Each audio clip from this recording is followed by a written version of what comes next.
የመከላከያ ሚኒስቴር 2017 በጀቱን በ6 ወራት ውስጥ መጨረሱ ተገለጸ። ለሚቀጥሉት 6 ወራት የሚሆን በጀት እየተዘጋጀ መሆኑንም ለአንከር ሚዲያ በደረሰ መረጃ ላይ ተመልክቷል። መከላከያ የዘንድሮን በጀቱን በግማሽ ዓመት ውስጥ የጨረሰው ለመሳሪያ ግዢዎችና ለሰራዊት ግንባታ ከፍተኛ ወጪ በማድረጉ እንደሆነ ነው በመረጃው የተመለከተው።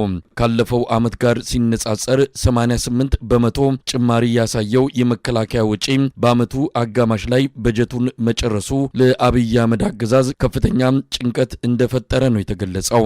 የትምህርትና የጤና በጀት በ50 በመቶ በመቀነስ ለመከላከያ እንዲዛወር ከካፒታል በጀት አብዛኛውን ገንዘብ ለመሳሪያዎች ግዢ እንዲውል ተደርጎ የመንገድና ሌሎች ስራዎች እንዲቆሙ በሆነበት የዘንድሮ የበጀት ዓመት